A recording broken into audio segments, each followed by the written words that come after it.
This is problem 8-27, it's on page 405. The refrigerator has a weight of 180 pounds and rests on a tile floor for which the friction coefficient is 25%. Also, the man has a weight of 150 pounds and the coefficient of static friction between the floor and his shoes is 60%. If he pushes horizontally on the refrigerator, determine if he can move it. If so, in other words, if he can move it, does the refrigerator slip or tip?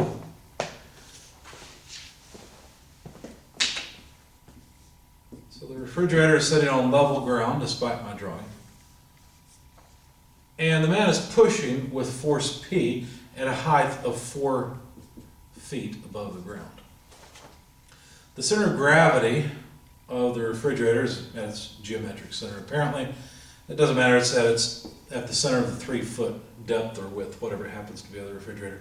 And the weight, W, is 180 pounds force. Now the center of gravity is located up off the ground at 3 feet. And we've been given point A on the left-hand side, or on the right-hand side, pardon me.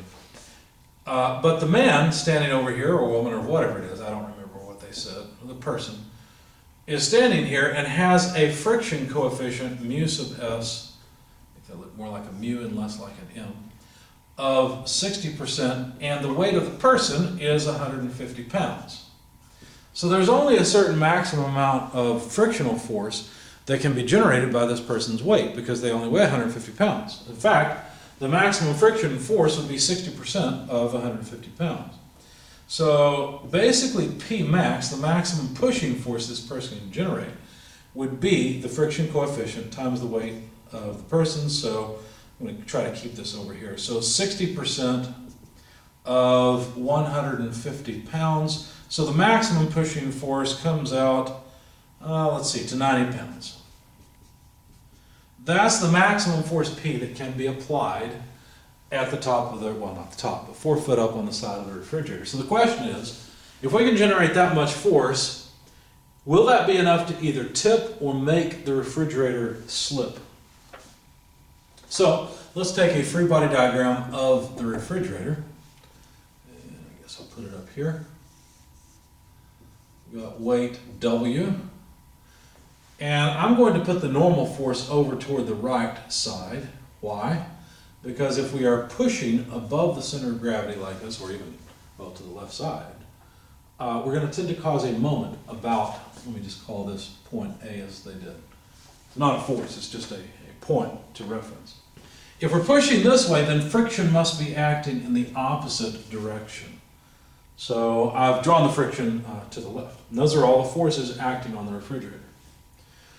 Now, you know that the refrigerator does not accelerate vertically, so summing forces in the y direction implies that the normal force and weight force are equal. Now, that's not the case in dynamics, but in statics, these two are equal because there's no acceleration. If there was acceleration in the vertical direction, they would not be equal, but there is none.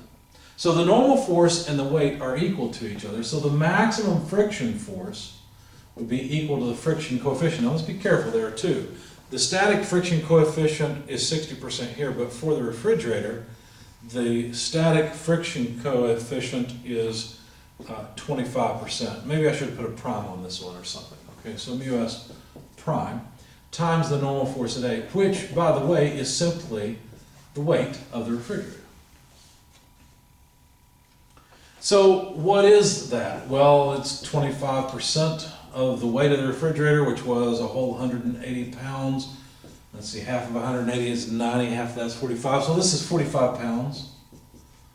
So basically, to overcome friction, it only takes 45 pounds, and we can push with 90 pounds.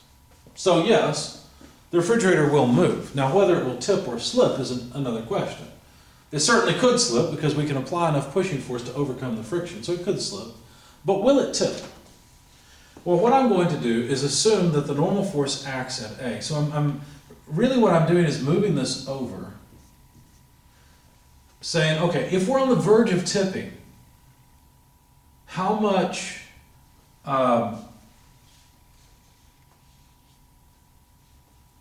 what's the balance between the moment of the weight and the moment of the force P? How would that balance shake out? So let's sum moments about point A, taking counterclockwise as positive. Now, if we're in balance, then that moment sum will be 0.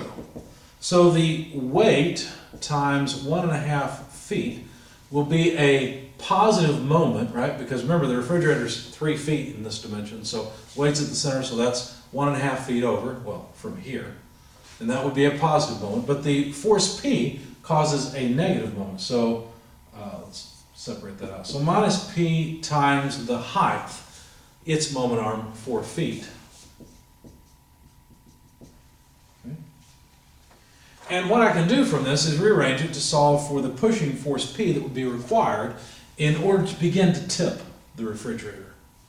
And so that would be the weight times 1.5 feet divided by 4 feet. While right, the feet over feet, they just cancel. So this is 180 times 1.5 over 4, or 3 over 8 if you like, 3/8.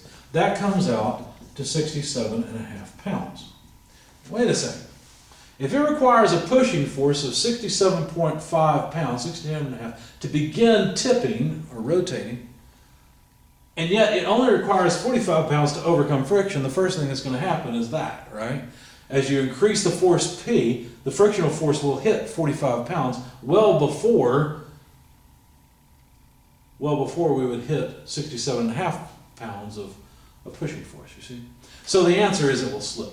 So yes, it can move, and it will slip because the required force for tipping is more than the required force for slipping. We'll hit the slipping force first.